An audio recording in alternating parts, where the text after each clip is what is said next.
Attends, je vais mettre par là. Bonjour à toutes et à tous. Je suis très heureux de vous accueillir ce soir pour cette conférence du GOUF. Donc c'est la troisième du genre depuis le début de l'année, et avec un événement en particulier auquel vous avez dû... ah voilà, je vais complètement dans le noir. Auquel un certain nombre d'entre vous ont dû assister. Hein. Donc il y a eu une manifestation début octobre là, avec des conférences. Donc c'est la dernière conférence autour du GOUF et des océans pour cette année. Alors habituellement, c'est plutôt Claire Marsal qui présente, mais elle m'a demandé de la remplacer pour vous accueillir. Alors moi Claire Marsal, c'est l'adjointe en charge des affaires culturelles de la ville de Cabreton, donc qui organise avec les services de la ville et avec Hugo ce type de conférence. Et donc je voulais remercier déjà Hugo aussi pour son implication, pour l'organisation, pour toutes ces relations, les invités là, et les sujets qu'il nous fait découvrir, puis également les services de la ville là, qui ont organisé toute la partie logistique. Alors moi je suis Jean-Luc Achard, je suis adjoint à la commune de Cabreton. Je suis en charge des aménagements, de l'urbanisme et du littoral, d'où ma présence aussi également ce soir. Donc, au titre de mes délégations au niveau de la commune, donc, je m'occupe de ce qui s'appelle la stratégie de gestion de la bande côtière. C'est un mot un peu pompeux. En résumé, c'est le programme d'action que la commune mène pour justement bien gérer son littoral et faire en sorte que les choses se passent le mieux possible. Alors, chacun d'entre nous sait que la mer... l'océan nous grignote année après année notre littoral sableux, donc il y a une érosion qui est là, qui est bien là. Et le meilleur traceur aujourd'hui de cette érosion, ce sont les blocos qui étaient au sommet de la dune. Aujourd'hui, ils sont à peu près à 150 mètres du rivage, donc globalement, on peut dire qu'il y a à peu près 2 mètres de côte qui disparaissent chaque année, voire dans les grandes années de tempête, notamment lors de la tempête Christine, on a perdu à peu près une dizaine de mètres. Donc, on voit que le littoral effectivement de Cabreton, comme le littoral de la côte aquitaine, est très très menacé. Alors, la commune a depuis très longtemps, de très nombreuses années, engagé un certain nombre d'actions pour protéger son littoral. Donc, je vais faire quelques petits retours en arrière. Il y a eu un certain nombre de constructions. Déjà, la construction du Perret, du front de mer, qui dans les années 50, qui a été construit, qui a été détruit à plusieurs reprises par les tempêtes. Il y a eu la construction des épis dans les années 70, il y a eu la création du port, il y a eu la création de la digue Nord qui a été rallongée dans les années 70, juste après la création du port. Cette digue Nord qui a été détruite en partie, qui a été reconstruite. Donc, en fait, la commune de Cabreton a aussi beaucoup construit pour protéger son rivage, pour protéger ses côtes et protéger également tout le développement économique du front de mer. À la belle époque, la station balnéaire, début du siècle dernier, qui a commencé à se développer avec des constructions, et il fallait absolument protéger ces constructions du front de mer. La création du port dans les années 70 a aussi créé des aménagements supplémentaires. Et finalement, il y a des éléments aussi importants dans nos infrastructures du rivage à Cabreton. C'est notamment la digue Nord qui a été créée pour permettre l'entrée des bateaux au niveau du port de plaisance et du port de pêche. Et cette digue Nord, aujourd'hui, elle joue le rôle de réservoir de sable. Nous avons ce qu'on appelle une dérive sédimentaire nord-sud, et qui fait que le sable vient se bloquer sur la digue Nord, qui est un gros réservoir de sable, qu'il a fallu effectivement faire en sorte qu'il y ait de moins de sable possible sur cette partie-là, et donc faire en sorte de dégraisser cette plage qui avait beaucoup de sable vers les plages du sud. Donc à partir des années 80, certains d'entre vous s'en souviennent peut-être, il y a eu une noria de camions qui ont déplacé des milliers de mètres cubes de sable entre la plage de Notre-Dame vers les plages du sud. Donc ça a été le début de ce qu'on appelle une lutte active souple, c'est-à-dire on déplace du sable pour aller protéger effectivement des infrastructures, notamment les perrets et les plages effectivement situées au sud. Ce transfert de sable, il a été modifié dans les années 2000-2005, transformé avec un transfert dit hydraulique, c'est-à-dire qu'au lieu d'utiliser les camions, on a utilisé après le transport par eau, avec un mélange eau-sable, donc avec la même finalité qui était de renforcer les plages du sud. Donc aujourd'hui, on a un rivage sur Cabreton qui est un peu déformé, ça on le voit tous les jours et je pense qu'aujourd'hui on en reparlera probablement. Donc avec une plage au nord qui accumule du sable et puis une plage au sud, les plages du sud qui voient une érosion importante. Le choix qui a été fait également par la commune de Cabreton, et donc est un choix aussi général sur toute la côte aquitaine, c'est de dire on n'augmente plus l'artificialisation de nos côtes. C'est-à-dire qu'aujourd'hui, l'artificialisation telle qu'elle est aujourd'hui avec les épis, le perré, les digues, on va dire que c'est figé et l'objectif c'est d'entretenir aujourd'hui ces équipements, mais on n'en développe pas de nouveaux. Et on voit bien qu'aujourd'hui, le système de protection qui a été mis en place protège certaines parties de la ville, mais pas toute la ville. C'est-à-dire que tout le front de mer, aujourd'hui, que ça va de la plage de l'Estacade jusqu'à la plage Santocha, la plage du Prévent plus particulièrement, sont aujourd'hui protégés par des ouvrages en dur qu'on va maintenir et sur lesquels on va déposer du sable pour préserver les fondations et maintenir l'état des plages. Par contre, tout ce qui se passe au-delà de Santocha, effectivement, on laisse faire la nature.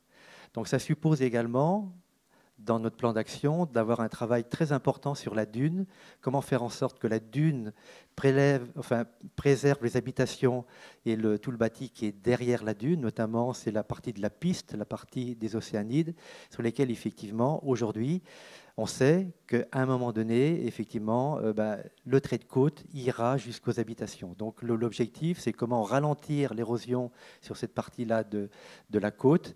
Et c'est tout un travail sur la dune principalement. On végétalise la dune, on fait en sorte qu'il n'y ait plus de piétinement sur la dune.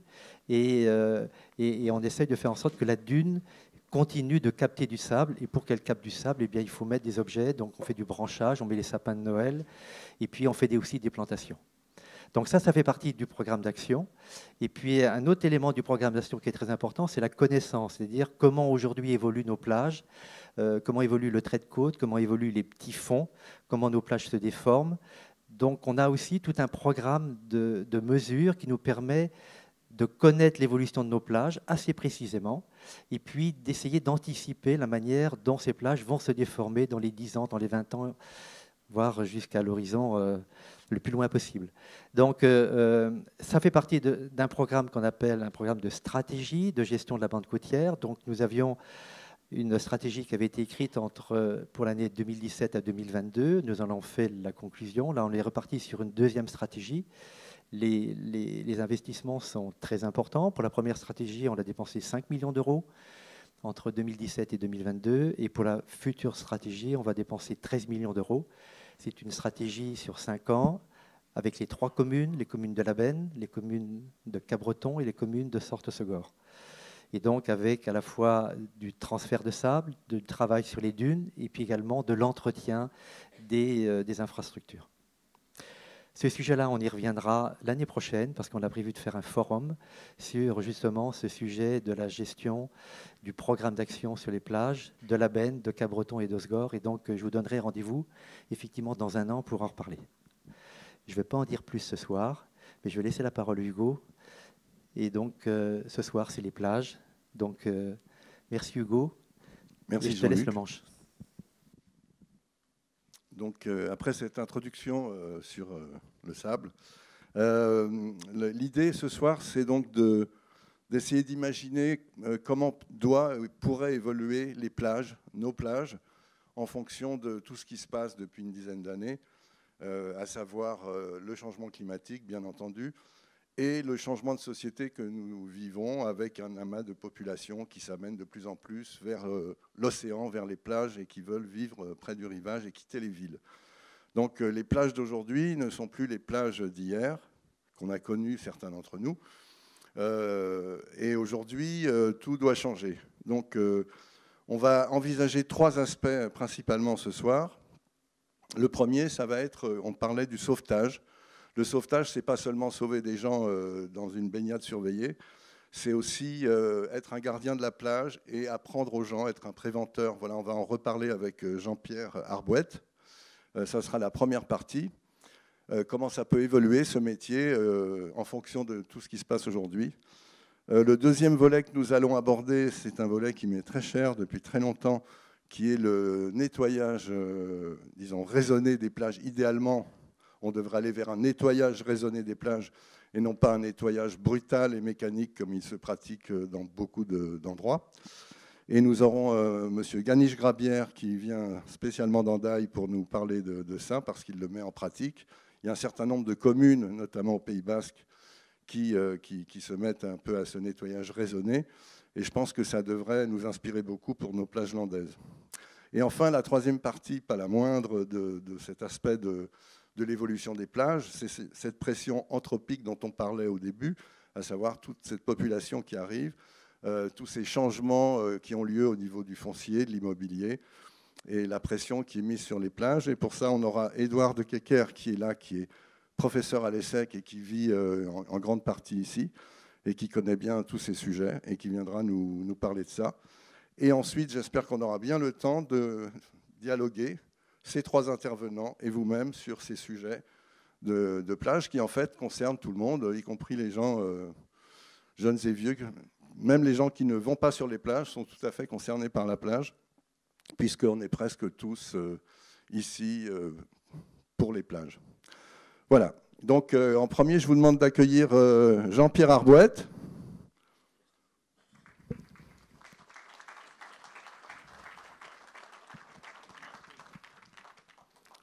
Jean-Pierre, bonjour, merci. Tu peux te présenter, beaucoup de gens te connaissent.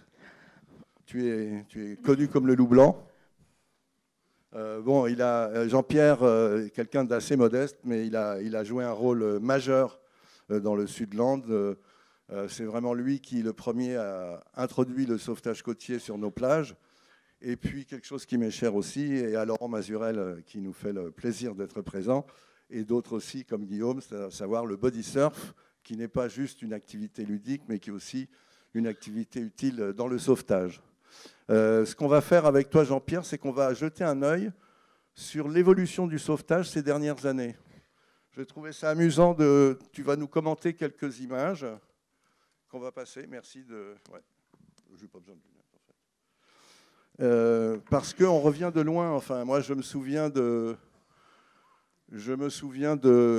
C'est parfait. Et je le fais circuler comment, celui-là? Oui, c'est ça, c'est ce qu'il y a de plus simple. On se souvient des sauveteurs dans les années 60, 70, qui n'étaient pas toujours très expérimentés. Il y avait le système du filin, enfin tout n'était... Quand on voit aujourd'hui à quel point on est très très technique pour le sauvetage. Alors ça, c'est juste un petit clin d'œil que je veux faire. Après, je te laisse parler parce que tu sais qui c'est, non? Oui. Tu sais qui c'est? Une grande figure. C'est le lieutenant de corvette de Corlieu, Louis de Corlieu, qui est un mec assez peu connu, mais qui a joué un rôle absolument énorme parce que c'est le premier inventeur des palmes. Avant lui, il y a eu Léonard de Vinci, qui a fait des dessins de palmes. Il y a eu Benjamin Franklin, qui était un grand nageur, en fait, on ne le sait pas, mais qui s'était fait des palmes en bois pour essayer de nager quand même. Et puis le lieutenant de Corlieu, qui a inventé ces palmes qui sont en fait tout à fait modernes, si vous les regardez.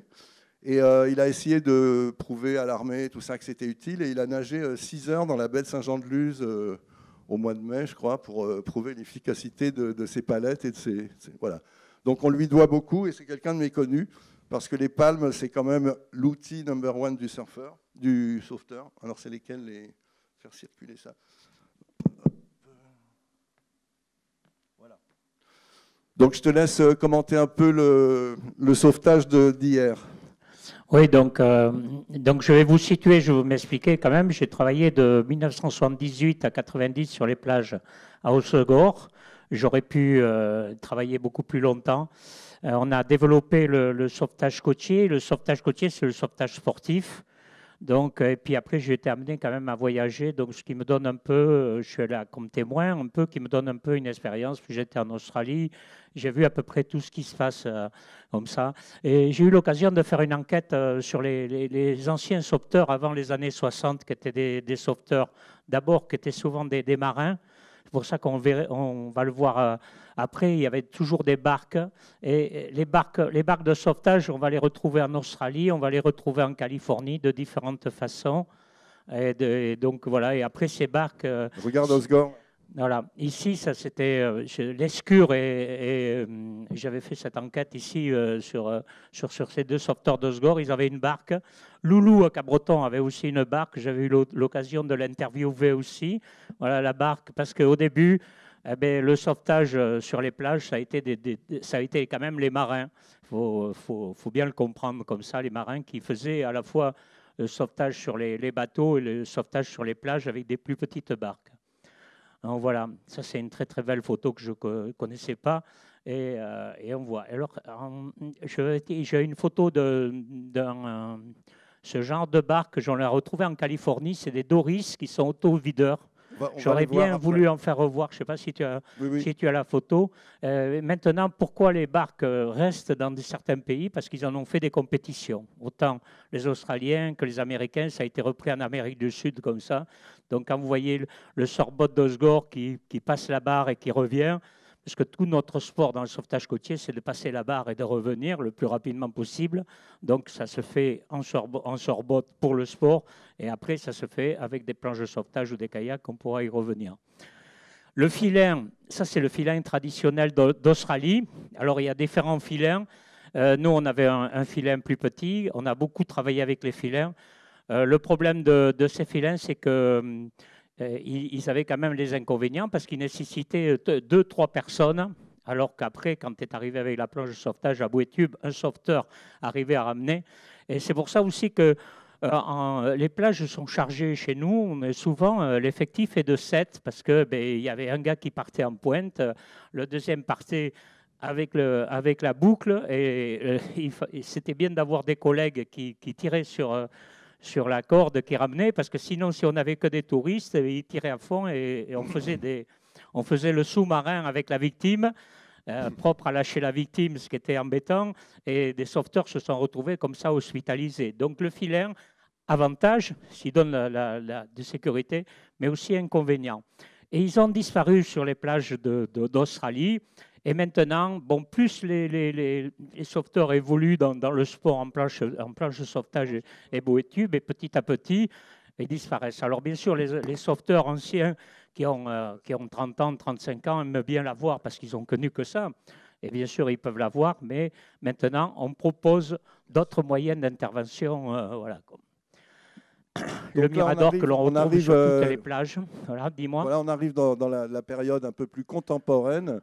Oui, le Mirador, il faut savoir que le sauvetage, c'est 80% de surveillance. Hein. Et alors, si on avait des jeunes, on en reparlera, on les forme à faire des gestes sportifs. Il faut avoir l'œil. Un beau sauveteur doit savoir à peu près, déjà, quand ils peuvent surveiller la plage, ils doivent la fermer. Ça, c'est quand même une plage assez puissante quand même. Les gens sont au bord. Voilà, on voit qu'il y a quelqu'un qui est en body surf. On les connaît, ils sont à l'aise, on peut les laisser quand on connaît. On voit déjà de loin ceux qui maîtrisent et ceux qui ont plus de mal. Et donc, tout le travail de sauveteurs se passe là. Les sauveteurs sont en rouge. Moi, à mon époque, je m'étais mis en rouge. On n'était pas en rouge, on était en bleu comme ça. Rouge, c'est important pour être vu déjà entre nous. Parce que quand on surveille une personne, on voit si on a un collègue qui est à côté, on le voit visuellement, et on voit, tiens, il a l'œil dessus, donc on peut s'occuper. Parce que bien sûr, on doit surveiller cette personne et pas partir trop tôt, lancer le signal. On sait qu'il lui aussi surveille, on est deux à deux, on est deux entre en haut et en bas. C'est très important d'être vu.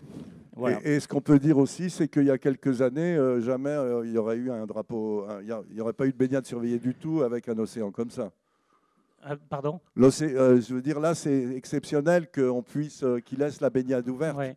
Là, c'est quand même, pour moi, c'est une situation quand même de shore break. Ah oui. Donc, c'est quand même, on parle beaucoup Photo Laurent Mazurel. Des shore break, c'est le rouleau de bord qui est puissant. Et on parle beaucoup des dangers de baïne. Et on parlait beaucoup du danger de baïne. On fait même des alertes maintenant. Mais la baïne, elle nous donne des délais d'intervention, tandis que quand on se fait tabasser sous des vagues, genre vagues à la Gravière, shore break, je pense que ici, vous devez avoir les mêmes. Puis il y a Guillaume qui est là aussi sur la benne, des gros shore break comme ça. Il faut être très, très rapide. Et c'est très difficile d'intervenir sur des shore break qui se succèdent parce qu'ils prennent les gens et les gens peuvent disparaître très, très vite. Donc, deux dangers, la baïne et le shore break. Le body surf, ça a été le premier sport que l'on faisait. Moi, quand je suis arrivé en 78, tous mes collègues MNS, CRS, on n'était que 2 civils à l'époque. Ça a été une transition. À l'époque, quand je suis arrivé, 78-80, il y a eu de plus en plus de civils. On n'était que 2. Et bien, tous les collègues, ils allaient faire du body surf. Et moi, j'ai trouvé une planche de surf, sauvetage, qui avait été inventée 10 ans avant. Je vous le dis rapidement, parce qu'on ne peut pas trop s'étendre, par des CRS et Douarneau et comme ça. Mais ces planches qui avaient été faites par Barlan, aucun CRS ne s'en servait parce qu'ils n'étaient pas surfeurs. Donc l'idée était bonne, mais elle était restée. Voilà. Et moi, j'avais trouvé qu'il y avait des avantages.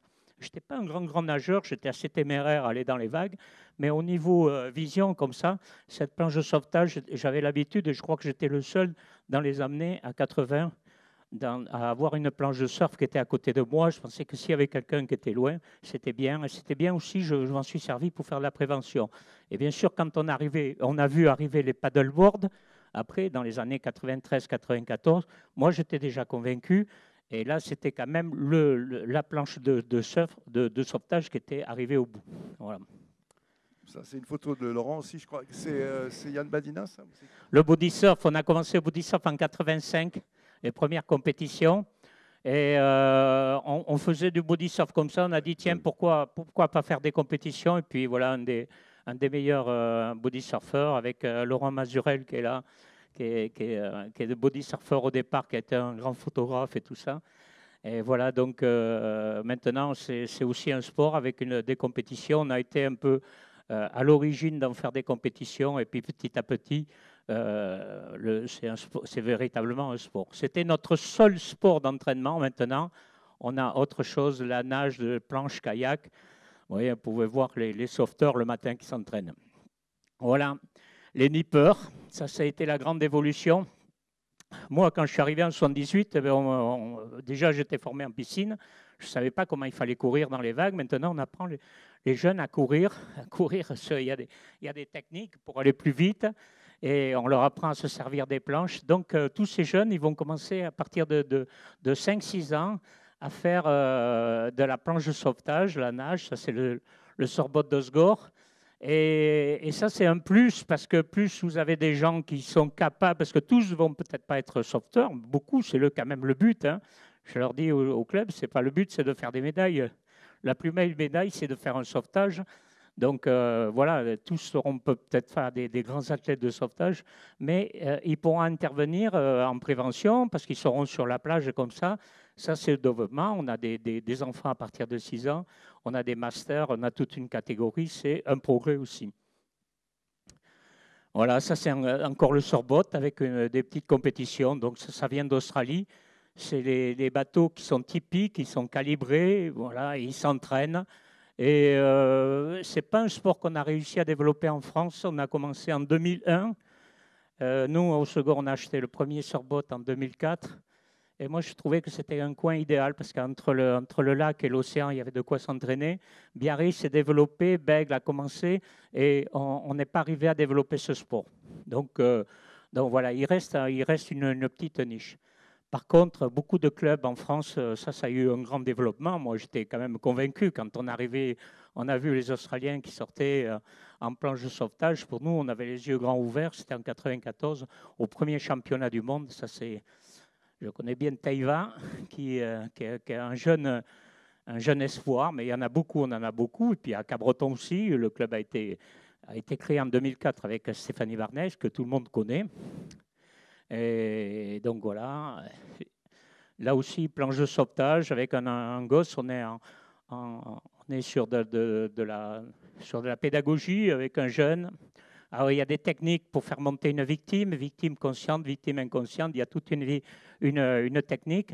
Et il faut savoir que les surfeurs, dans leur diplôme, ont évolué aussi, parce qu'en fait, ils avaient des petites planches, mais il y a une technique quand même pour amener des personnes. Et donc voilà, ça a évolué aussi au niveau de la formation des surfeurs. Alors le scooter, dans les engins maintenant, il y avait deux scooters. On a eu, nous, longtemps, des Zodiac qui s'appelaient Espadon, qui étaient lourds, qui étaient en fait... donc ça, c'est le scooter. Et il y a un scooter qui est avec ce qu'on appelle l'ARB. L'ARB, c'est des initiales anglaises, australiennes. avec l'hélice protégée. Moi, ça m'a fait râler beaucoup de voir des Zodiacs qui étaient sans hélice, qui n'étaient pas protégés, parce qu'on a eu des accidents entre sauveteurs à Lacanau, Osgore et Biarritz, 3 accidents qui auraient pu être mortels. Et ça aurait dû être interdit dans les gouvernements, dans la bande des 300 mètres, d'avoir des hélices qui ne sont pas protégées. Donc, le scooter qui est très efficace, mais quand même qui est lourd à mettre à l'eau. Et en fait, alors en Australie, les professionnels se servent du scooter. Il est systématiquement descendu au bord de l'eau, ce qu'on ne faisait pas en France. On avait les engins qui restaient à côté du poste de secours. Et puis, avec un ami qui s'appelait qui est chef de plage, comme ça, j'ai dit, mais quand même, il faut qu'on arrive quand même à descendre des engins, parce que pour qu'ils soient opérationnels, il faut qu'ils soient au bord de l'eau. Donc, quand vous voyez des engins, et les engins doivent être au bord de l'eau, le scooter qui est un peu lourd à la mise en place, parce que c'est la rapidité, et l'ARB qui peut se tirer à 2 et on peut partir.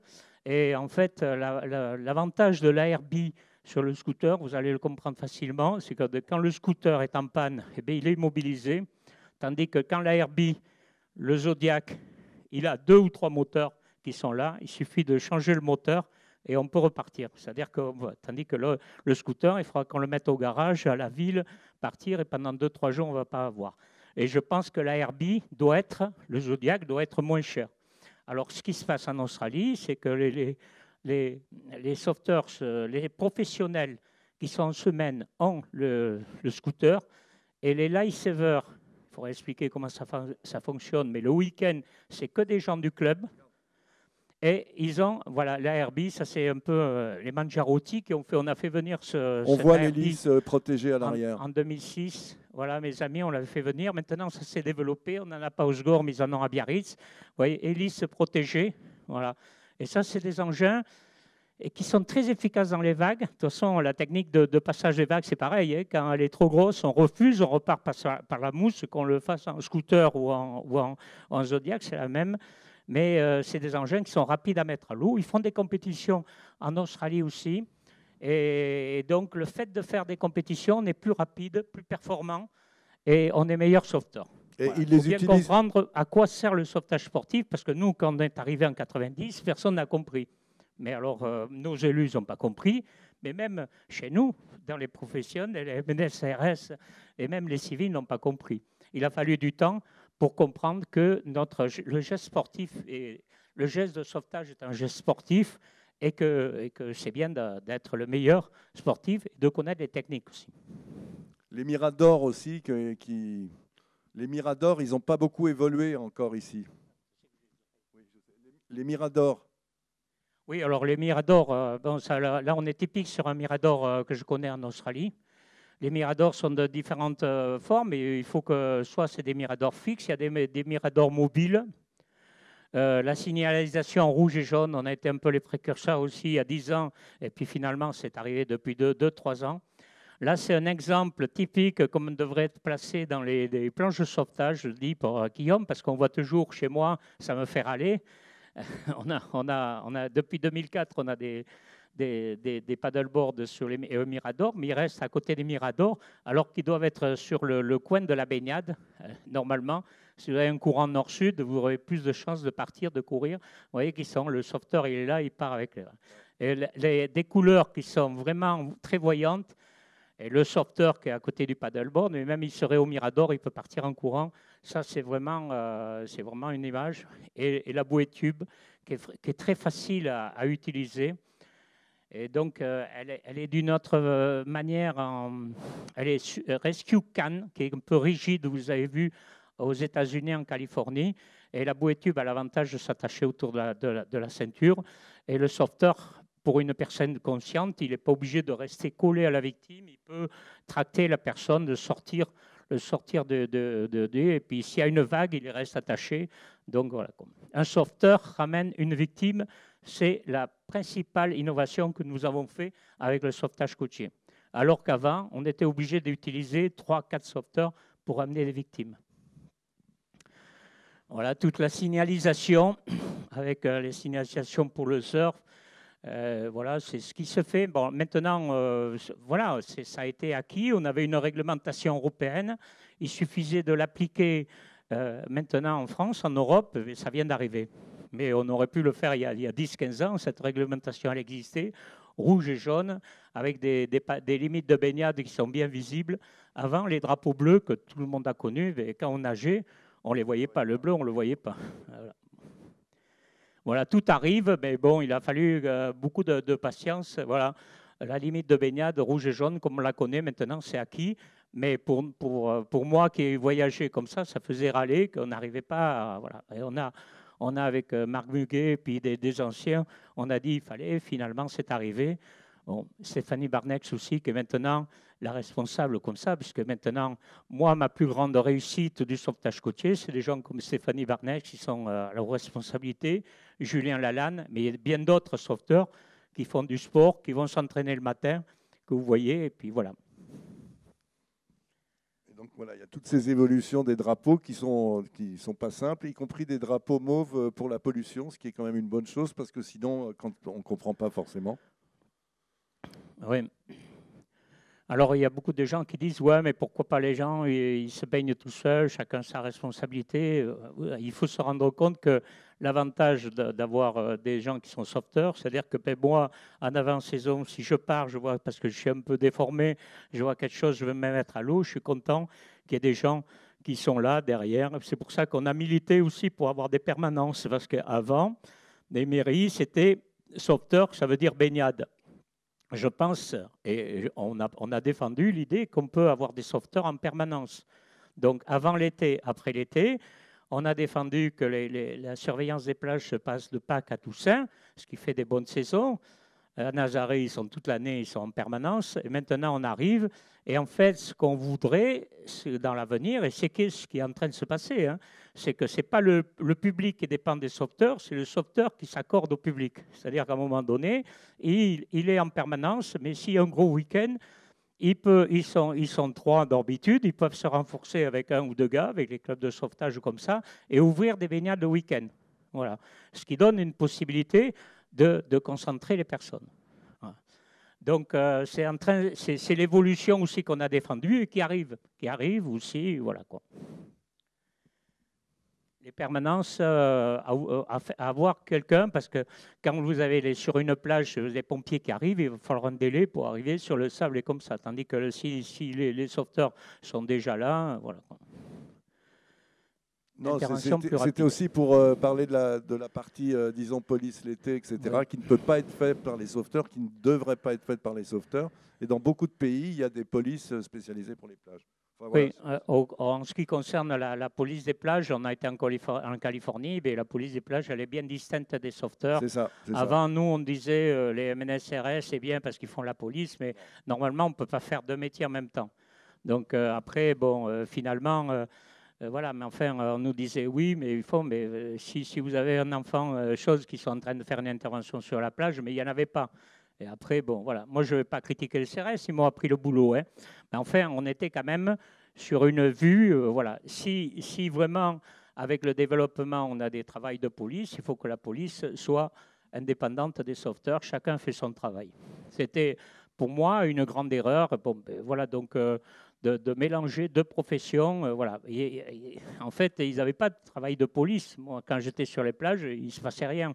En 13 ans, je crois qu'il y a eu un CRS qui a donné une amende pour une planche à voile à l'époque qui traversait. Après, ils ont commencé à en donner parce que ça justifiait leur présence. Après, ils ont commencé à distribuer des amendes, mais en fait, normalement sur la plage, il n'y a pas de travail. Avant, maintenant, attention, dans des coins des grandes villes comme ça, il peut y avoir des problèmes de police maintenant qui arrivent avec le changement de société. Mais voilà, ce qu'on disait en tout cas, c'est qu'on mettait dans ce rapport, c'est le fait qu'il pourrait y avoir des sauveteurs qui seraient employés à l'année parce que ce sont des gens d'ici, ils connaissent leur plage, ils connaissent les vagues, les dangers, et qui pourraient faire de la surveillance quand le temps est beau, ce qui peut être en plein mois de décembre ou à n'importe quand, vu le changement climatique.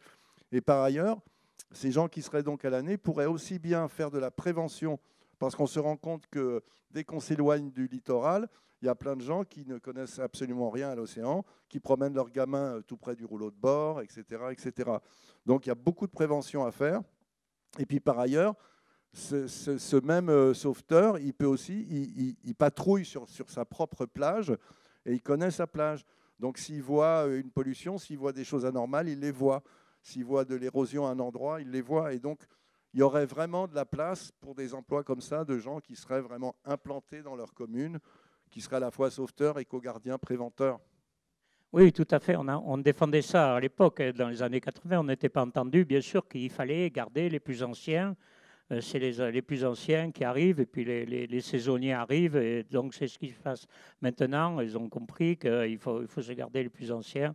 Donc après, bien sûr, il y a du travail d'hiver, il y a du travail de formation, il y a les clubs de sauvetage, il y a du travail dans les villes. Pour une ville comme Cabreton, avoir 3, 4 par rapport, presque un ancien par plage surveillée, ça ne devrait pas être un luxe par rapport à des communes comme Hossegor, comme Cabreton. C'est ce qu'on défendait dans les années 80 et ça fait 40 ans. Bon, eh bien, ça arrive. Moi, j'ai bien compris qu'il fallait prendre le temps. Eh bien, tout arrive, mais bon, ça, pour nous, ça a été long. Donc, voir une planche de sauvetage sur un véhicule, on a commencé à avoir les planches de sauvetage 94, on a dû attendre 10 ans. 10 ans. En fait, les planches de sauvetage, elles peuvent servir parce que quand même, il faut quand même que les sauveteurs sachent s'en servir quand même. Donc, après, par exemple, pour le lac, c'est idéal. Des lacs, vous avez un ballon qui part, et chose, vous allez ramer, vous n'avez pas besoin, vous ramez couché. Une planche de sauveteur, pour quelqu'un qui n'a pas été jeune ni peur, enfant, ben ça se sert couché. Genou, c'est une technique qu'il faut que les gars soient très très forts. On en a maintenant, mais un gars qui part avec une planche, c'est couché. Et bah, par exemple, au lac, on aurait dû mettre des planches de sauvetage déjà, à la plage sud aussi. Voilà. Donc après, quand le sauveteur va intervenir, il sait à l'avance par rapport à la mer ce qu'il va faire. S'il va prendre la bouée tube, s'il va prendre la planche ou comme ça. Et la planche est utile parce qu'à un moment donné, des baignades qui craignent, plutôt que de les fermer, ben, on met un sauveteur qui est en prévention et lui, il est prêt à partir. S'il y a le bain qui se décale, qui part, le sauveteur. Donc voilà, c'est ce que moi j'ai fait. Et les gars l'ont compris à l'époque, mais maintenant avec les paddleboards, voilà, c'est ce qu'il faut arriver. Et bien sûr, il faut arriver à fixer des postes. Les sauveteurs étaient des saisonniers, des étudiants, mais il y en a beaucoup, c'était des saisonniers. Moi, j'étais véritablement saisonnier. J'ai fait toutes mes saisons en Savoie. Mais il y en a qui travaillent en montagne, il y en a 2 métiers. Donc, voilà quoi. C'était pour moi, c'était un métier, je l'ai compris, mais c'était une époque où ce n'était pas reconnu. Voilà, merci. C'est pour montrer à quel point... Merci beaucoup à tout le monde. Merci. Le sauvetage est à la base de tout. Voilà. J'espère que je n'ai pas été trop brouillon. Il y a tellement de choses à dire. Et donc, pour la deuxième partie, nous accueillons Monsieur Ganish Grabière, qui nous fait le plaisir et l'honneur de venir d'Andaille. Ganish, je l'ai connu il y a longtemps au conservatoire. Ça s'appelait le CPIE à l'époque déjà Voilà, à Dabadia et tout ça. Et donc Ganish, qui est aussi adjoint au maire à Andaille, s'occupe d'une façon de faire du nettoyage raisonné des plages, ce qui se fait à Bidart, à Cibourg, à Sokoa. Et tu es aussi administrateur, je crois, de Rivage de France. Tout à fait. Qui s'occupe de ça spécifiquement. Donc, si tu peux mieux te présenter que je ne l'ai fait et puis expliquer la démarche. Tu as pratiquement tout dit par rapport à Abadia. J'étais le conservateur du domaine d'Abadia, pour ceux qui le connaissent, au niveau professionnel. Et puis, je suis tout nouvel élu, enfin, des dernières élections. J'ai intégré la municipalité andaillaise en charge de l'environnement, du développement durable et de la citoyenneté. Et je suis par ailleurs donc administrateur de Rivage de France, que je vais vous présenter juste en quelques mots. Rivage de France, c'est un réseau qui fédère en fait des gestionnaires d'espaces naturels situés sur le littoral et sur les lacs.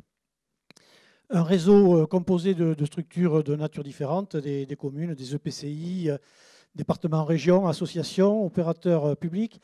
Et ce réseau a la particularité d'avoir dans ses membres des membres de droit que sont des représentants des gardes du littoral, et agents du littoral, c'est-à-dire des personnels qui sont employés sur les terrains du conservatoire du littoral, en sachant que le conservatoire du littoral, de par la loi, n'a pas le droit de gérer les terrains dont il est propriétaire, mais doit obligatoirement confier ces terrains à des gestionnaires, très souvent des communes, mais ça peut être également d'autres niveaux de collectivités territoriales, départements ou régions. Ça peut également être des associations. Et tu évoquais le CPIE Littoral Basque, Hugo. Le domaine d'Abadia, donc propriété du Conservatoire du littoral, par exemple, est co-géré par la ville d'Andaille, le département et le CPIE. Donc 3 entités de nature assez différentes, mais ça fonctionne très bien et c'est tout à fait intéressant. Rivage en Aquitaine, sur le sud Aquitaine, pas beaucoup de membres, malheureusement, je dirais. Tarnos dans les Landes, Guétari-Andaille en tant que commune, donc en Pays Basque, le CPIE Littoral Basque en tant qu'asso, le syndicat mixte de gestion des milieux naturels qui s'occupe essentiellement du Marais d'Orx et d'Orjuzanx, probablement pas que, je ne sais pas. Et puis j'ai mis dans l'eau, parce que ça concerne l'ensemble de la côte, la région Nouvelle-Aquitaine. Mais on voit qu'il n'y a pas énormément de membres par chez nous. Il y en a autour du bassin d'Arcachon et sur la pointe de Médoc également pour l'Aquitaine, enfin l'ancienne Aquitaine. Les terrains qui sont concernés sont de nature différente. Certains sont protégés de manière réglementaire par la maîtrise foncière, voilà. Donc, avec des problématiques qui sont différentes selon la nature des terrains, des gestionnaires qui sont donc très différents les uns des autres, et donc Rivage France qui essaye de fédérer l'ensemble avec 2 sujets majeurs pour Rivage. L'évolution les changements climatiques actuels que l'on note, et puis la maîtrise de la fréquentation sur le littoral, dans les espaces naturels, qui est un gros problème, un problème de surfréquentation dans certains sites, de déchets abandonnés, de réglementation qui n'est pas respectée. Tout à l'heure, on évoquait les traversées de dunes. Bon, voilà. Il y a vraiment beaucoup de choses liées à la fréquentation qui posent problème sur le littoral. Des champs d'action très différents. Juste un clin d'œil, là vous reconnaissez le drapeau ukrainien. Rivage France était jumelé avec la ville de Mariupol pour travailler sur Mariupol. Malheureusement, vous savez que le littoral de Mariupol et Mariupol tout entier a été complètement détruit. Ce qui est intéressant avec Rivage, c'est que c'est vraiment un réseau qui se veut très pragmatique. Alors il y a d'autres réseaux d'élus comme l'ANEL par exemple. Là, on est vraiment très ciblé, les élus du littoral. Mais là, on est très ciblé sur la problématique de gestion des milieux naturels et avec une expertise qui est liée beaucoup au savoir-faire des gens. Échange de pratiques, c'est vraiment le maître mot. J'en viens au thème de ce soir, le nettoyage raisonné des plages. On est sur des espaces qui sont fréquentés, des activités de baignade, des activités nautiques, de plus en plus fréquentées, je serais tenté de dire. Des espaces dynamiques, et ça on l'a peut-être oublié, on parlait tout à l'heure d'un certain nombre d'ouvrages sur le littoral pour essayer de le fixer. Or le littoral, c'est par nature un espace qui est mouvant, c'est pas la terre, c'est pas la mer, c'est vraiment l'interface, et ça bouge. Ça avance dans certains endroits, peu nombreux, et ça recule dans beaucoup d'autres. Et en tous les cas, c'est un espace qui est vivant, avec des spécificités. Là encore, c'est pas la terre, c'est pas la mer. Les espèces qui sont là, pour nombre d'entre elles, sont tout à fait inféodées en un milieu tout à fait particulier. Les plages sont donc des lieux d'accumulation de sédiments non consolidés entre eux. Donc ça peut être des sables, ça peut être des graviers, voire des galets. Et donc, selon les courants, selon la dérive littorale, selon la houle, selon le vent et a fortiori les tempêtes, eh bien, ça bouge. Ça bouge et ça peut bouger effectivement fortement à l'occasion notamment de grandes tempêtes. Lieu d'accumulation de sédiments, certains endroits, donc on le voit sur la partie gauche de la diapo, avec de la végétation en avant-dune, je dirais, donc qui montre qu'on est sur un espace qui est plutôt en accrétion, c'est-à-dire avec un apport positif de sable, alors que sur la photo de droite, eh bien, on voit le blocos, effectivement, et qui marque ce recul de trait de côte qui est assez fort. Le stock sédimentaire, lui, il est relativement limité. Donc, on ne va pas en inventer du sable. Il se déplace. On peut le déplacer. Mais en tous les cas, il est limité. Et donc, on a tout intérêt à préserver cette ressource. Et en premier lieu, alors on a évoqué des moyens de protéger le littoral tout à l'heure avec des formes dures de perrets, de digues, etc. Il y a quelque chose qui est doux et qui commence même avant la dune. C'est sur la plage même que ça commence, puisqu'on va avoir quelque chose qui est tout à fait précieux, qui est ce que l'on appelle la laisse de mer, c'est-à-dire ce que la mer nous dépose à chaque marée haute sur le haut de plage. Dans la laisse de mer, on va trouver un certain nombre d'éléments naturels, des algues bien sûr, des œufs de raie, des coquillages, des brindilles ou des bois, plus ou moins gros, selon les mouvements de mer, je dirais. En cas de tempête, on va avoir des arrivées très fortes de branchages, de troncs d'arbres qui vont se déposer sur la plage. Une particularité sur le littoral méditerranéen, c'est on a des herbiers de Posidonie, donc ce ne sont pas des algues, mais ce sont bien des herbes qui poussent sous l'eau, qui se détachent à certaines périodes de l'année et qui vont constituer des bourrelets tout à fait importants et qui vont jouer un rôle tout à fait essentiel dans la préservation de ce qui est en arrière-plage, bien évidemment. C'est un milieu vivant, la laisse de mer. Alors, on n'aime pas bien, on est dans une société qui est devenue très hygiéniste, on ne veut rien voir sur la plage. Or, c'est un milieu qui est vivant. Cette laisse de mer, elle va être dégradée. On ne se pose jamais la question, quand on se balade dans un bois de chêne, dans un magnifique bois de chêne, les feuilles tombent et au printemps, quand on revient dans le même bois, eh bien, les feuilles, elles ne sont plus là. Il n'y a personne qui les a ramassées. Elles ont été recyclées naturellement. Ben, sur la plage, ce qui vient venir s'échouer de naturel va également être recyclé. On a des animaux détritivores qui vont être le début de la chaîne alimentaire, puisque ces animaux vont être puces de mer, par exemple, un certain nombre d'invertébrés comme ceci, tout petits, pas forcément bien visibles à l'œil nu, mais qui jouent un rôle essentiel et qui serviront de nourriture, un certain nombre de coquillages, aux oiseaux, etc. Et on a un cycle qui se fait, et ce cycle, il existe si on le laisse. Si on ne le laisse pas, bien sûr, ce cycle disparaît et on arrive à avoir des plages que l'on peut qualifier de abiotiques, c'est-à-dire sans vie, des espaces qui sont totalement minéraux et où on n'a plus de matière organique. Cette laisse de mer, elle va être intéressante parce qu'elle va permettre de capter le sable. C'est elle qui va, on voit là sur la photo, un bourrelet. Et bien, le sable va être retenu par cette laisse de mer quand il y a le reflux. Et donc, c'est le premier captage de sable qui va être important. Si j'enlève la laisse de mer, je n'ai plus ce captage de sable. Et donc, la mer va pouvoir reprendre très facilement le sable qu'elle avait tendance à amener par le flux.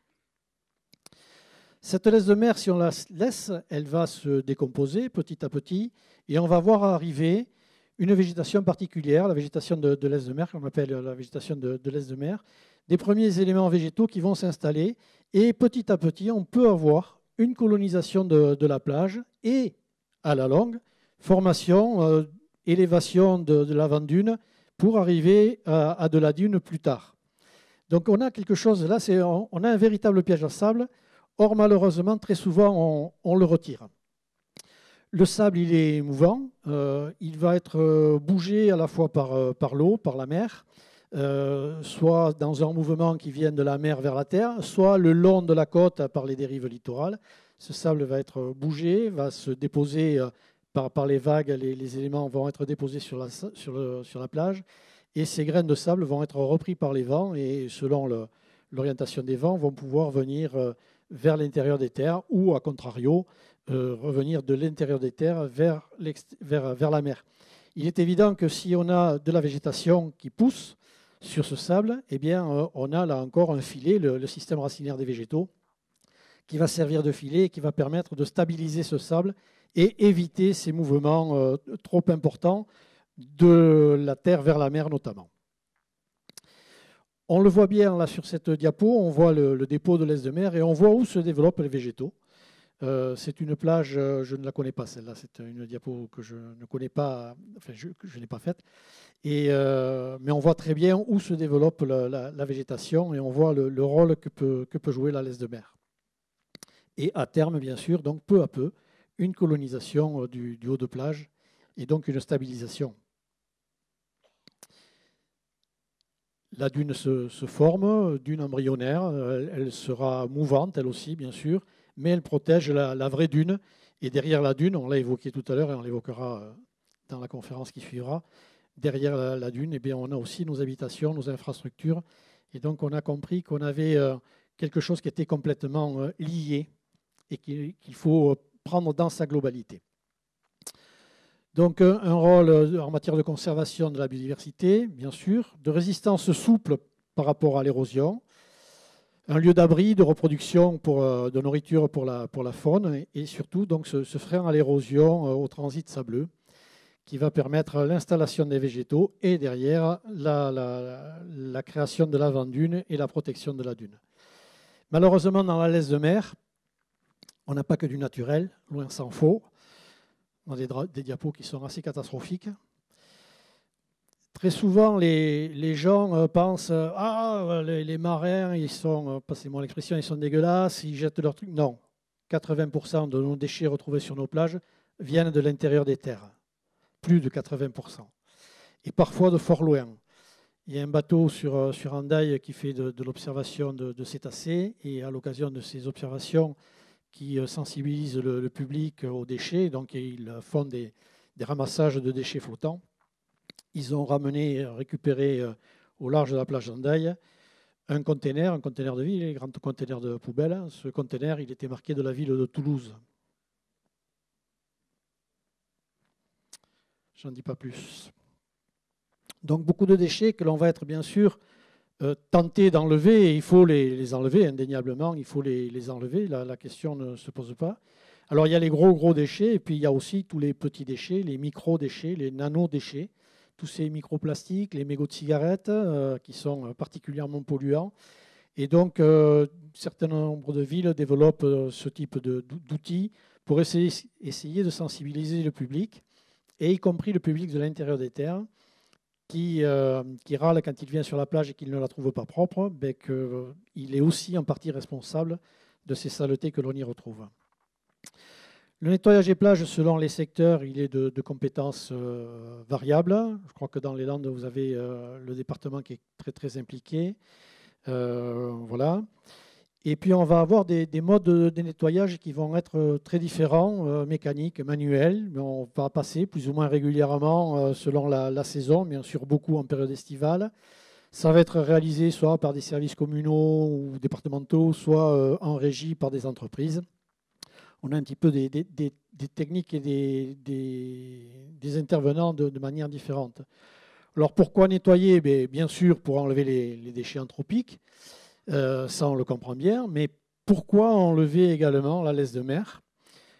Je le disais, parce qu'on est avec cette idée, on est de plus en plus une population où on ne veut rien voir sur le sable que le sable blanc, je dirais, avec ces images-là idylliques, où on arrive d'ailleurs à des inepties, où on veut les rendre encore plus idylliques. On s'est pris à la Guadeloupe, ça, mais où on a été planter des choses qui ne sont absolument pas à leur place. Et on voit que la mer les a repris parce que les systèmes racinaires de ces végétaux-là ne sont pas adaptés pour vivre sur ces lieux-là. La végétation normale, c'est celle-là. C'est moins spectaculaire, c'est vrai.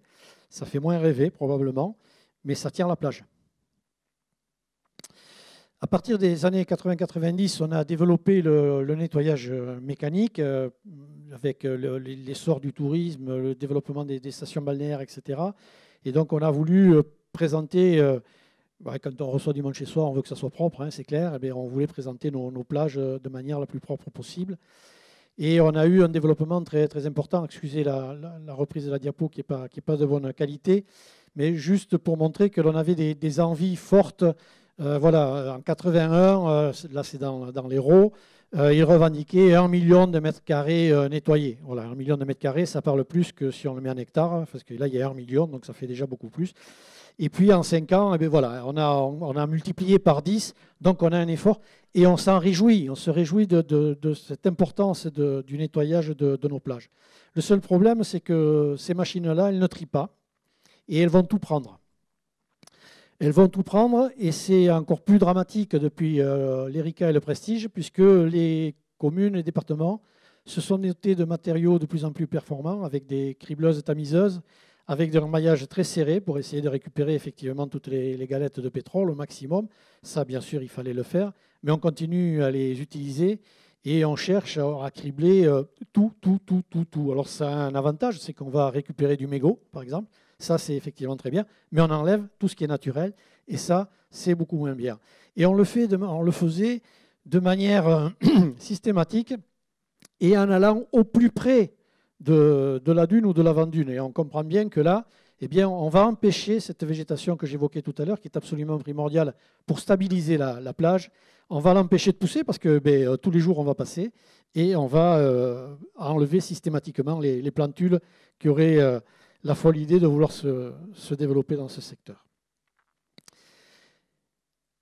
Et on a finalement, avec ce nettoyage mécanique, deux actions qui sont contraires à ce qui serait nécessaire.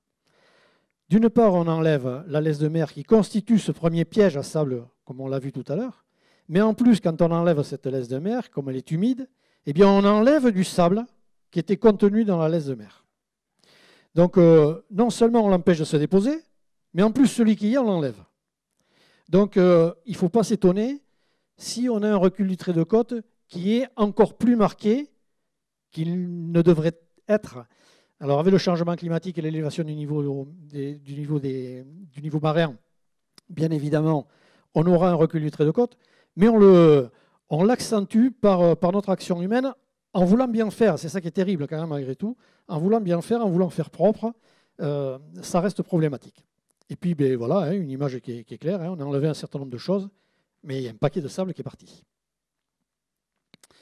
Dans les fin des années 90, le département du Nord a été un petit peu précurseur et on voit deux photos là, qui sont prises grossièrement sous le même angle, avec ce qui se passait avant, à gauche, et où on voit qu'effectivement, si on a une tempête, je ne vois pas ce qui peut empêcher les vagues de venir lécher la dune et d'emporter le sable qui est sous la végétation complètement à nu. Et à droite, eh bien, en ayant arrêté ce nettoyage mécanique, on voit au contraire comment la plage peut progresser et comment on peut engraisser nos plages. Rivage France essaye de développer ces messages avec des outils, une plaquette DVD qui a été sortie avec le Conservatoire du Littoral. Et puis, oui, il y a un lien très fort entre Conservatoire et Rivage France, et c'est naturel, hein, puisque le Conservatoire du Littoral est propriétaire foncier d'énormément de terrains. Et donc, ces deux organismes sont fortement liés. Et donc, un guide méthodologique sur le nettoyage des plages. Et en nettoyage raisonné, finalement, c'est quoi? Eh bien, c'est peut-être essayer de voir quels sont les secteurs de la plage avec leurs enjeux différents. Comment pourrions-nous les traiter de manière différente parce qu'on a des enjeux différents? Je vais m'appuyer un petit peu sur le cas d'Hendaye, qui est un exemple qui démarre. Alors, je ne suis pas du tout donneur de leçons et ce n'est vraiment pas l'objet. On a encore beaucoup à apprendre, à progresser, mais juste pour illustrer avec un propos un petit peu plus local. La plage d'Hendaye, célèbre, 3 km de sable fin, voilà, une plage idéale. On parlait de sauvetage côtier, on a un club de sauvetage côtier Hendaye, les Corsaires. Nous, on a une plage qui est hyper sûre, on est la seule plage d'Aquitaine à être orientée plein nord. Donc ça nous protège des vents d'ouest et nord-ouest qui sont les vents qui nous amènent essentiellement les tempêtes généralement. Donc on a une plage qui est avec un sable très, très fin et très sûr. Donc ça c'est super. Mais c'est une plage qui est hyper urbaine. Vous voyez, avec les pointillés blancs, des habitations sur l'essentiel de la longueur de la plage, une route de bord de mer, une promenade de bord de mer bien évidemment. Et en plus la particularité, c'est que si la plage paraît grande, elle est en fait diminuée grandement à marée haute. Il y a toute une partie de plage qui disparaît sous la mer et il ne reste plus que ce qui est coloré en grisé à marée haute. Et une plage qui est dans un secteur très, très urbanisé, donc très fréquenté, avec un bassin de vie de 100 000 personnes. Irun, Fontarabie, Hendaye, c'est 100 000 personnes. On voit tout à fait à gauche la plage de Fontarabie, qui est certes profonde, mais très peu de longueur de mise à l'eau, je dirais, quelque part. La plage d'Hendaye qui est moins profonde, sans doute, en grande partie du moins, mais qui offre, selon le niveau des marées, une longueur très importante. Et donc, on a une fréquentation vraiment très, très importante de vacanciers, bien sûr, mais aussi de locaux de ce côté-ci de la frontière, mais également d'Outre-Bidassois. En arrivant dans la municipalité, j'ai essayé d'œuvrer sur ce sujet, puisque c'était quelque chose qui était un petit peu dans mon cœur de métier précédemment. Et donc, on a pris un arrêté municipal pour essayer de retourner à l'état naturel sur la plage d'Hendaye en mettant en place un nettoyage raisonné. Alors, avec des particularités, l'urbanisation, bien sûr, 2 plages surveillées, et puis à côté de ces plages surveillées, des handiplages, des secteurs qui sont en handiplage. Un hôpital marin qui a son secteur handiplage que je n'ai pas noté, qui est un petit peu à droite de celui qui est à droite. Et puis à gauche, un secteur économique important, puisqu'il est marqué par une thalasso, un port de plaisance derrière, donc une fréquentation qui est là aussi exigeante, je dirais, un public qui est exigeant. Voilà, donc ça c'est des réalités de terrain dont il faut bien sûr tenir compte. Donc on a déterminé des secteurs de plages surveillées avec ces accueils d'handiplage. Et donc on le voit, hein, il y a des parties qui disparaissent à marée haute. Donc la partie centrale entre les 2 zones 1, je dirais, c'est une zone où la mer ne peut rien déposer à marée haute. Elle arrive jusqu'au Perret et aux enrochements qui protègent le Perret. Et puis enfin, une zone 3 proche des dunes de Chocobourou. Les dunes de Chocobourou, c'est tout à fait donc à droite, avec des dunes qui se reconstituent. Alors, des embryons de dunes, rien à voir avec les dunes landaises, a fortiori celles du Pilat. Mais on a une côte essentiellement rocheuse sur le département des Pyrénées-Atlantiques. Cette dune-là a donc une importance réelle pour notre département. Il y a du sable à Anglette, du sable à Hendaye, et après le reste, c'est de la côte rocheuse. Hormis les plages de centre-ville, mais je veux dire, en dynamique dunaire, il y en a plus malheureusement, si ce n'est là. Donc, mais avec cette présence de la thalasso qui est à proximité, voilà. Et puis donc les 2 extrémités de plage qui sont là plus naturelles, là devant la dune, et puis au pied du domaine d'Abadia, des secteurs où déjà il n'y a plus la route et il n'y a plus l'urbanisation à proprement parler.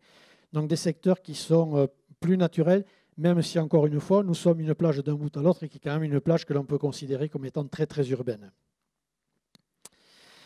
Selon les secteurs, selon les saisons, on a décidé de mettre en place un nettoyage différencié. Alors on utilisera le nettoyage mécanique et pratiquement 7 jours sur 7 en période estivale dans les zones de baignade, ça c'est clair. C'est des secteurs sur lesquels on va intervenir très très fort. Par contre, hors saison, on interviendra mécaniquement, mais s'il y a des arrivées massives, on le voit, il y a la Bidassois qui arrive, il suffit qu'on ait des gros abados et une période de crue, et on va avoir énormément de branches, de troncs qui vont dévaler, et donc on va là intervenir, y compris mécaniquement. Et puis, sur les zones 4, par contre, on sera presque exclusivement en manuel, sauf à port massif, et sauf dans la zone 4 de droite, à la période de récolte des algues, puisqu'on a une algue particulière, le gélidium, qui se développe, et qui est une algue qui se décroche, qui arrive à maturité dans le courant de l'été, qui se décroche, je dirais grossièrement, à partir de mi-août. Et donc, on a des algues épaves qui viennent s'échouer sur la plage, et c'est une véritable ressource économique. Les algues, vous les retrouvez... Quand je demandais aux gamins est-ce que vous avez déjà mangé des algues, ils me répondaient ben, on en mange pratiquement tous les jours, dans les entremets, etc., dans l'industrie alimentaire très utilisée, dans les cosmétiques, dans la pharmacopée et dans la recherche même bactériologique. Ça sert de support de culture, notamment à partir de l'algue que l'on a là, le gélidium, qui est une algue très particulière et pour laquelle on est en limite nord d'aire de répartition, donc vraiment quelque chose de très important. Donc selon les périodes, on a un tableau, je dirais, et on va nettoyer la plage de manière différente en essayant de minimiser, tant que faire se peut, le côté mécanique pour favoriser le côté manuel. La plage, elle fait vraiment partie intégrante de ce nettoyage manuel. Il doit faire partie intégrante du nettoyage de notre plage. Il faut qu'on y arrive. Ce n'est pas facile parce que derrière, il y a de la ressource humaine, donc des coûts. Très souvent, dans les communes, le poste ressources humaines, c'est le poste le plus important. C'est celui que l'on essaye de surveiller, de maîtriser le plus possible. Donc, on est plutôt en sous-effectif qu'en sur-effectif, c'est clair, même si on a déjà beaucoup de monde. Voilà, mais il faut qu'on y arrive. Ça passe aussi par de la mobilisation citoyenne. On organise beaucoup sur Hendaye d'opérations de nettoyage de plage et que l'on couple. On fait par exemple au mois de mars, à l'occasion du printemps, sur le samedi qui est le plus proche du jour du printemps, le grand nettoyage de printemps sur le littoral endaillé, où on nettoie effectivement à la fois la plage, bien sûr, mais on nettoie également les berges de la Bidassois.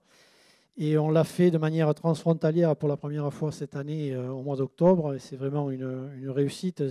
On n'avait pas suffisamment de monde, donc ce point de vue, ce n'est pas encore la réussite, mais on y viendra, ça, je n'en doute pas.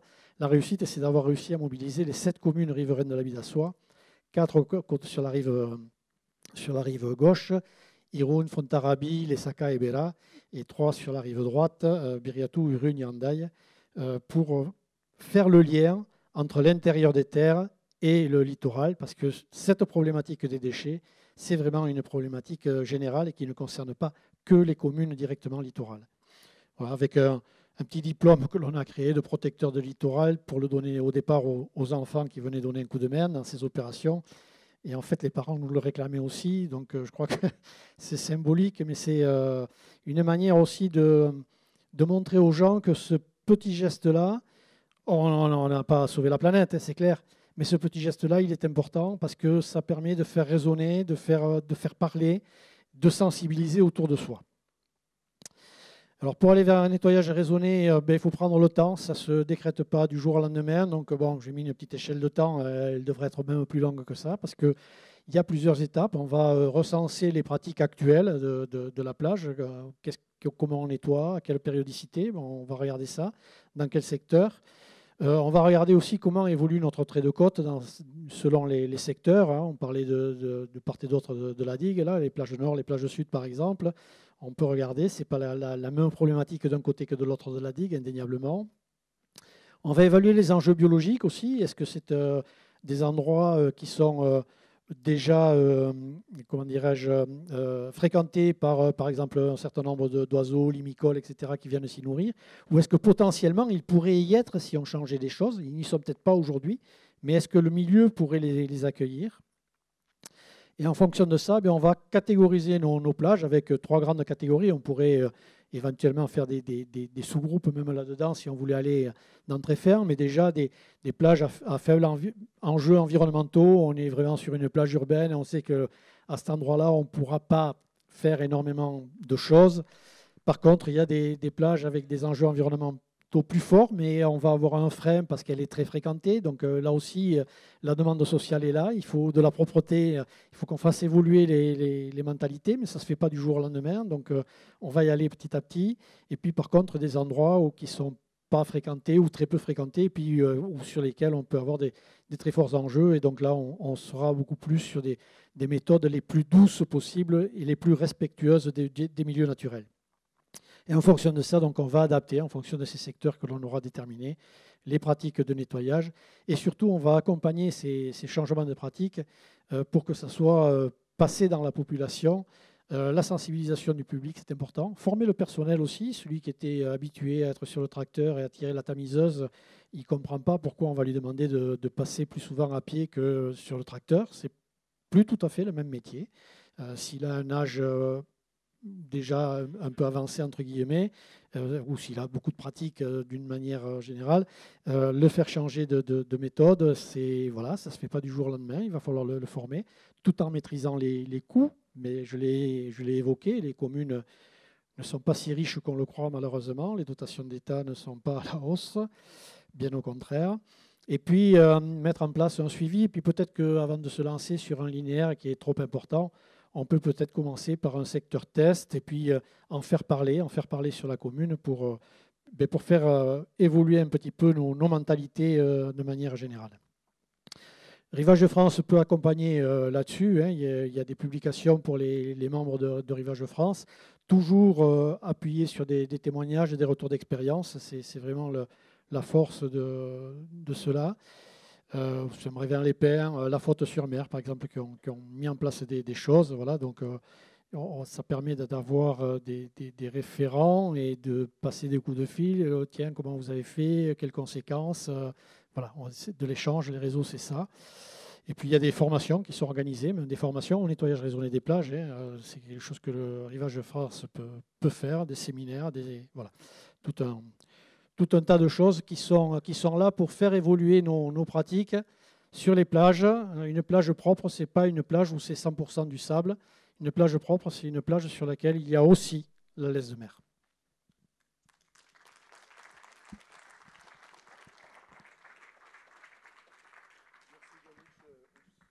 Allô, allô. Oui, merci Ganesh pour ces éclairages. Et le troisième volet que nous allons voir, c'est avec Édouard de Kecker, qui est professeur à l'ESSEC et qui va nous parler de toute cette pression qui s'exerce sur notre littoral.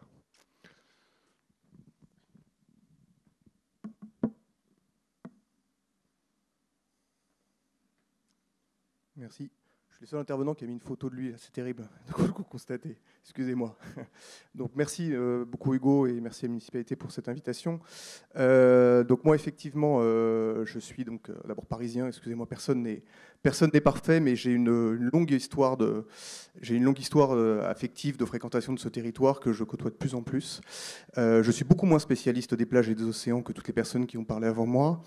Je travaille vraiment sur des questions d'aménagement du territoire. Donc, je suis professeur à l'ESSEC, donc l'école de commerce de région parisienne, qui a dans ses particularités dans le paysage des écoles de commerce en France d'avoir développé des activités depuis un peu plus de 35 ans maintenant, de recherche et de formation d'étudiants et de travaux pour des collectivités locales et des entreprises sur des questions d'aménagement du territoire. Donc tous les sujets qui vont relever de la gestion et du développement des villes et des territoires. Donc ça va être la mobilité, la construction, l'immobilier, des questions d'énergie, des questions d'aménagement au sens large.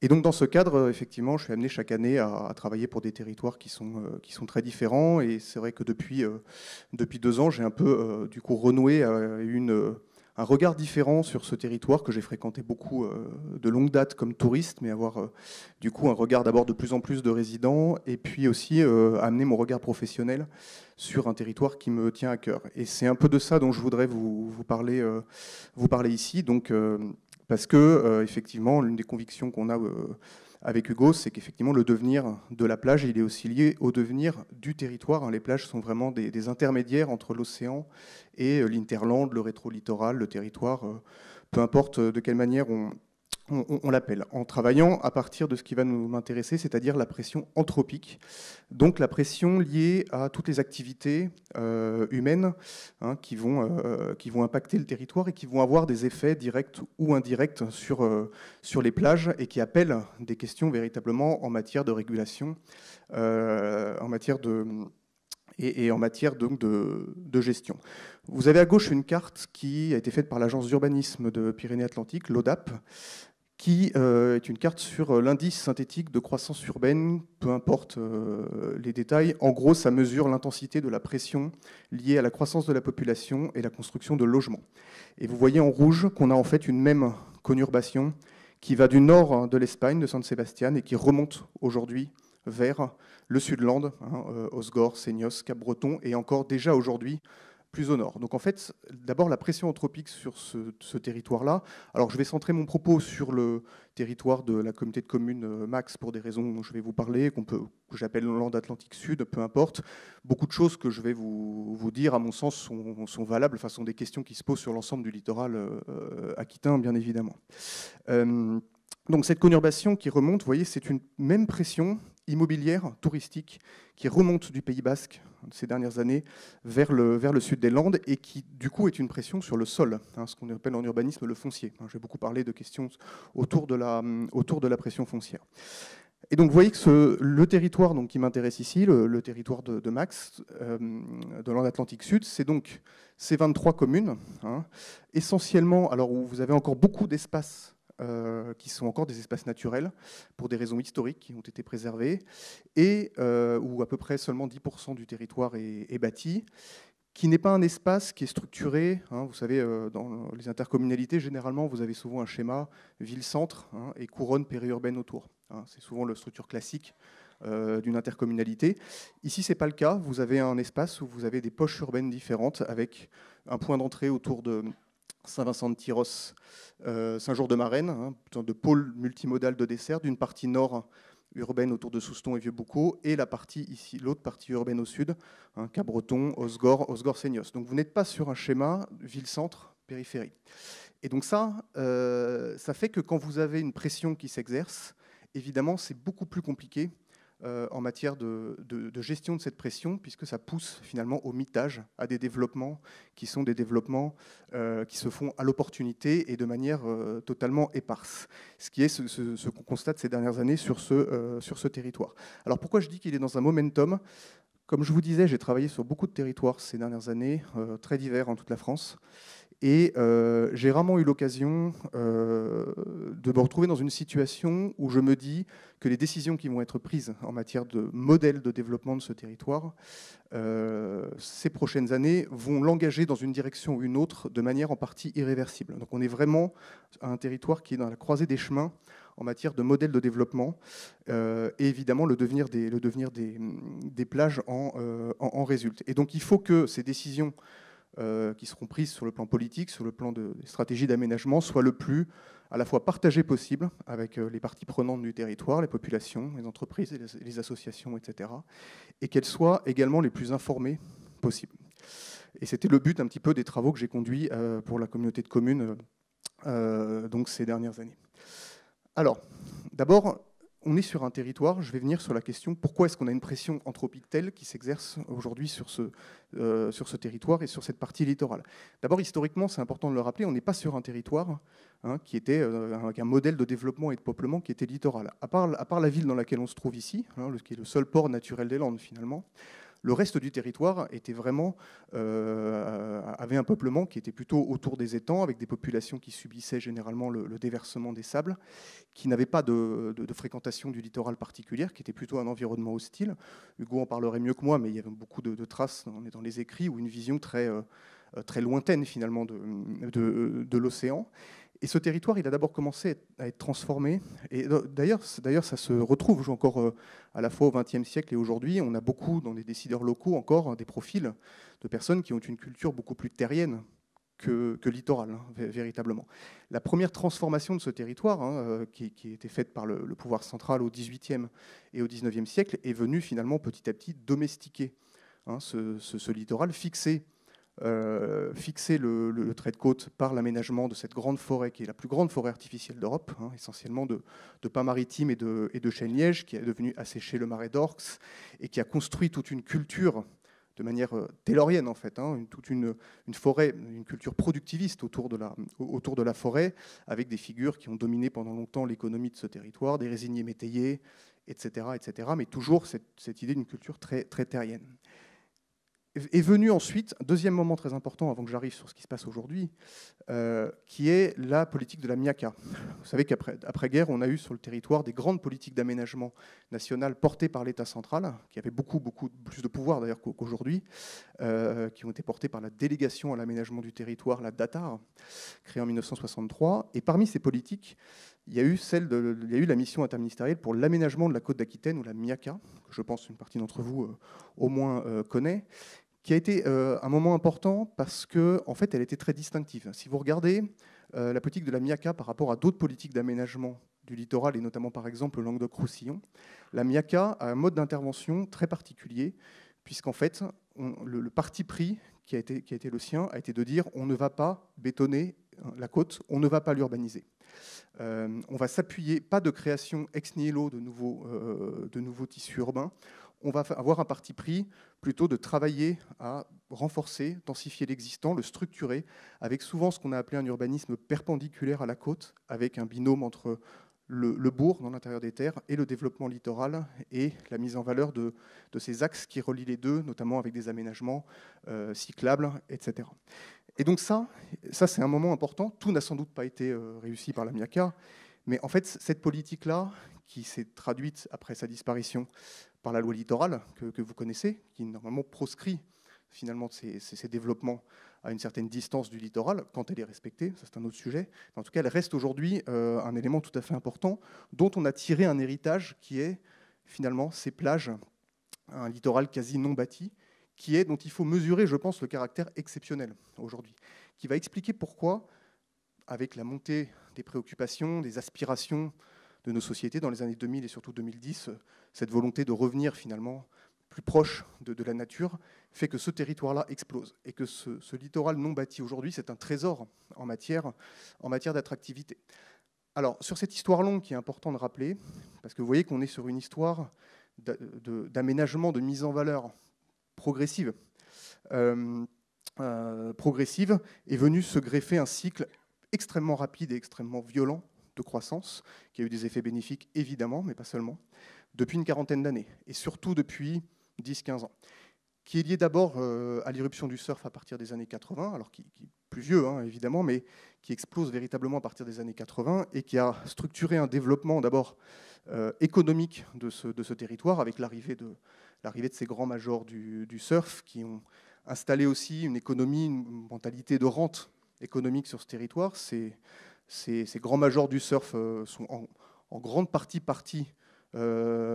du territoire, puisqu'en fait on a une concurrence internationale de spots croissante. La pratique du surf est en hausse continue à l'échelle française et à l'échelle mondiale. Et donc cette économie s'est beaucoup recomposée. Autour du surf s'est greffée évidemment une fréquentation touristique qui s'est massifiée sur le territoire, avec un tourisme qui aujourd'hui est extrêmement littoral et extrêmement saisonnier. Alors, sur d'autres territoires, notamment le Pays Basque, hein, évidemment que les littoraux sont attractifs. Mais enfin, quand vous regardez la fréquentation touristique, il y a également une fréquentation touristique qui se fait dans l'intérieur des terres, hein, avec la mise en valeur d'une offre à la fois culturelle, naturelle, patrimoniale, etc. Ici, la particularité, c'est très frappant, c'est cette hyper-concentration sur le littoral et cette pression vraiment sur la haute saison, qui commence petit à petit à gagner les ailes de saison, mai, juin, septembre, octobre, qui a été très largement subi par le territoire. Hein, le tourisme, qui est la première catégorie de pression anthropique qui s'exerce sur le territoire, aujourd'hui est assez subi. La filière, en fait, est assez peu structurée, hein, encore aujourd'hui, et elle génère évidemment des... aujourd'hui, on sent qu'on arrive finalement petit à petit à un point, un relativement point de rupture. Alors, la personne qui est passée avant moi a montré plus de photos. Vous voyez ici une belle photo de la réserve naturelle du Courant du Chet, hein, après la haute saison. On a des problèmes. Moi, j'ai, dans le cadre de ce travail-là, beaucoup interrogé notamment des commerçants de la place des Landais qui m'ont confié leur exaspération absolue en haute saison avec ce qui se passe la nuit sur les plages, avec des problèmes de sécurité, avec des canettes de bière, des mégots de cigarettes qui sont laissés le matin, qui sont ensuite emportés par l'océan ou écrasés dans le sable, hein, avec les modes qui sont utilisés pour le nettoyage des plages. On a du coup un mode de développement par ce tourisme de masse qui aboutit à générer des tensions sociales. Alors avant de parler de la question du logement, sur les plages, vous avez également en haute saison, du fait du caractère extrêmement lucratif, par exemple des cours de surf, vous avez également des moniteurs européens de surf non accrédités qui viennent, hein, et qui viennent pour concurrencer dans une forme de dumping, hein, au mépris parfois de leur formation et des règles de sécurité, qui viennent aussi concurrencer les moniteurs locaux du territoire. Donc en fait, on atteint aujourd'hui, par ce développement-là, un niveau qui est proche d'un point de rupture et qu'il faut impérativement arriver à davantage réguler. Je pourrais parler longuement, je pourrais en parler dans les questions, de la question du logement, parce qu'évidemment, cette fréquentation touristique, vu le niveau de rentabilité extrême des locations en haute saison, aboutit finalement à une situation où, d'abord, la part de résidences secondaires continue d'augmenter, et on en est à 43% de résidences secondaires sur ce territoire, fait que les populations locales et les travailleurs saisonniers n'arrivent plus à se loger. Et qu'est-ce qui se passe ? Au Pays Basque, cette situation atteint un niveau de tension sociale et politique très important, c'est qu'ils sont repoussés petit à petit, de plus en plus loin dans l'intérieur des terres, ce qui augmente finalement les trajets domicile-travail, le niveau de congestion qu'on observe, hein, en haute saison. D'accord ?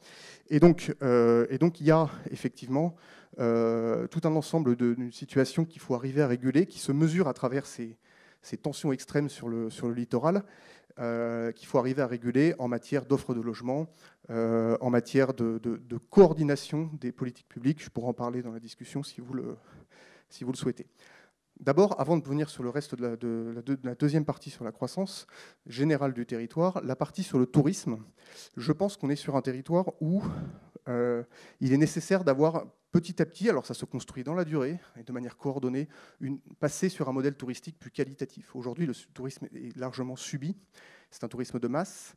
Alors, il restera en majorité littorale, hein, je ne suis pas fada au point de penser qu'on va arriver à vider les plages avec une offre touristique en rétro-littoral, mais enfin, malgré tout, il est très frappant de constater que l'offre en rétro-littoral qui a un potentiel énorme. Les forêts, les espaces naturels ne sont absolument pas mis en valeur. On n'a aucune une action très faible en matière de communication et d'organisation d'une offre qui finalement permettrait aussi de mettre en valeur le rétro-littoral, qui n'appellerait pas de transformation majeure, hein, mais des aménagements très modulaires, très légers, hein, des légers circuits de randonnée, de VTT, des aménagements modulaires au bord des étangs, une communication coordonnée, toujours dans la logique d'atténuer cette pression qui s'exerce sur les plages. On a des exemples vraiment remarquables qui ont été faits dans les Pyrénées-Orientales, en Dordogne, dans les Alpes, en matière de promotion et de structuration de circuits touristiques et d'offres touristiques extrêmement légères qui pourraient servir, je pense, d'inspiration. Avec une offre également, alors ça paraît fou, hein, on a regardé l'évolution de l'offre hôtelière. L'offre, généralement, en matière d'hébergement, elle a augmenté très fortement les 10 dernières années. Elle commence à diminuer depuis quelques années. Alors, ça paraît dingue. Pourquoi elle diminue? Simplement parce que l'offre des meublés touristiques augmente. Autrement dit, là où on entend souvent, notamment des élus, dire « oui, mais le tourisme, c'est ce qui fait vivre le territoire ». Je ne vais pas dire le contraire. Mais il faut bien voir que dans un modèle touristique subi comme celui-ci, quand vous avez finalement des jeunes qui viennent sur ce territoire, qui prennent un Airbnb, qui s'entassent à 8 dedans, qui vont ensuite consommer, acheter dans un grand centre commercial à côté pour aller sur la plage la nuit, les retombées et la valeur ajoutée pour le territoire, elle est aussi un peu limitée. D'accord ? Donc il y a quand même un intérêt aussi, hein, à avoir une offre qui soit une offre plus qualitative avec une nouvelle offre hôtelière, je pourrais en détailler si vous le voulez, qui permettrait de mieux structurer la chose.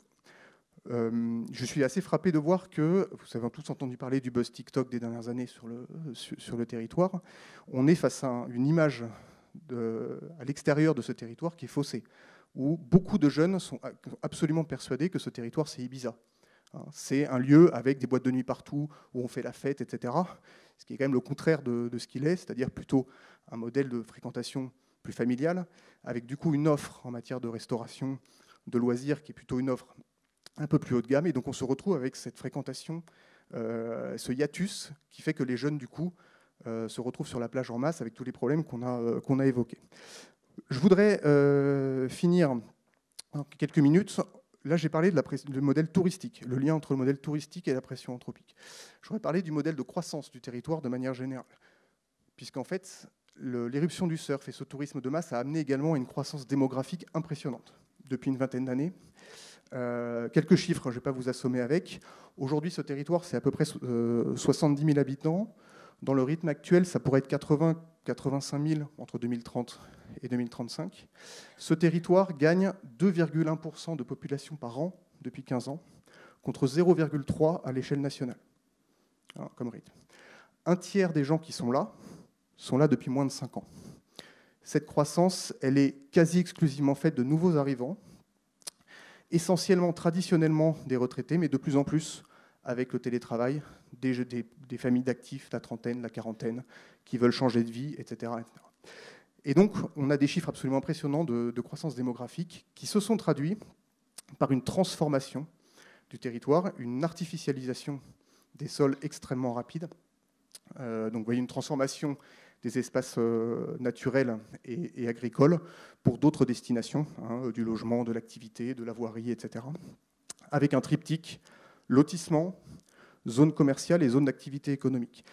Les espaces qui distinguent beaucoup ce territoire en matière de dynamique d'artificialisation, c'est une manière de faire traditionnellement du développement économique avec ces grandes zones d'activité qui sont souvent un fonctionnement en enclave, hein, très imperméabilisé, avec des manques de services, des conflits d'usage importants, je pourrais en parler si vous le souhaitez dans la discussion, qui contribuent à tout un ensemble de dysfonctionnements du territoire auquel il faut absolument mettre fin. Un nouvel habitant sur le territoire, c'est 723 mètres carrés d'artificialisation. Alors, en soi, ça ne vous est pas grand-chose. C'est 251 mètres carrés sur Bordeaux Métropole, 440 sur La Rochelle, 905 dans le sud Gironde. Donc on est sur une problématique plus large, hein, que le territoire. Ça veut dire que le modèle de croissance démographique sur ce territoire est extrêmement consommateur en matière de foncier et en matière de ressources naturelles. Ça a des conséquences sur la perte de biodiversité, sur la perturbation du cycle de l'eau, sur la formation de ce qu'on appelle des îlots de chaleur. Ça aggrave toutes les problématiques environnementales qu'on va devoir inévitablement gérer à l'avenir. Je termine ici pour vous dire que, alors tous ces débats-là, l'une des grandes questions qui se posent dans le choix aujourd'hui de cette politique de développement, ça renvoie au débat sur le zéro artificialisation nette, dont vous avez sans doute entendu parler. La loi climat-résilience de 2021 a fixé comme objectif d'arriver en 2050 à un zéro artificialisation nette. Ça veut dire quoi? Ça veut dire qu'à partir de 2050, objectif fixé aussi par la Commission européenne depuis 2011, 1 hectare, vous ne pourrez plus artificialiser 1 hectare si vous ne renaturez pas 1 hectare. Donc ça implique, alors il y a sur les 10 prochaines années un impératif fixé par la loi de diminution de 50% du niveau d'artificialisation par rapport à la décennale 2011-2021. D'accord ? Donc c'est un objectif qui a été beaucoup débattu politiquement, qui continue à l'être, que nous, je dis nous, avec mon co-auteur, je terminerai juste pour vous mentionner un livre qu'on vient d'écrire sur ce sujet, nous défendons pour ce territoire.